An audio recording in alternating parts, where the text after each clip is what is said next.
Albert Breer from Sports Illustrated, the Breer Report, talking about the Browns quarterback battle.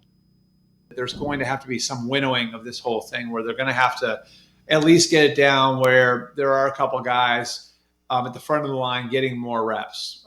That is the best thing for the other 10 guys in the huddle. It's probably the best thing for the football team. And so this is a really critical couple of weeks for the Browns quarterbacks. And, it's Joe Flacco versus Kenny Pickett. It's also Shedeur Sanders versus Dylan Gabriel. It's those two guys versus the two veterans. And it's not just those two guys versus the two veterans to see if one of those two guys, Gabriel or Sanders, can start.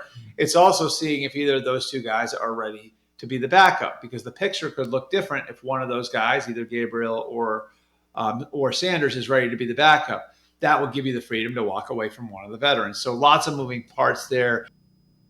Let's welcome in Mary Kay Cabot, Browns beat reporter for Plain Dealer, cleveland.com. Mary Kay, everybody's talking about this. Is there any kind of timeline just that you've been able to figure out that they might have some idea of who's taking snaps and who isn't, and how it all shakes out? Well, I think by the time they come out of the mandatory mini camp next week, June 10th through the 12th, I think they have to have a pretty good idea of who their number one and number two are. I'm sure that they're not going to tell us what that is or what their plans are, because they'll probably want to go into training camp giving all of these four guys still a chance to win the starting job. But I think you have to have some kind of a plan.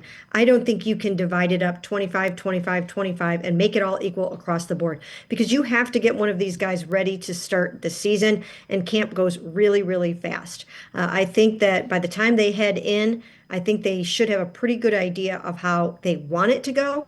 And then it will be up to the guys in joint practices and maybe some of the preseason games to maybe try to flip that script and change that narrative. But I think the Browns, at least privately, need to know who their number one and number two are going into camp.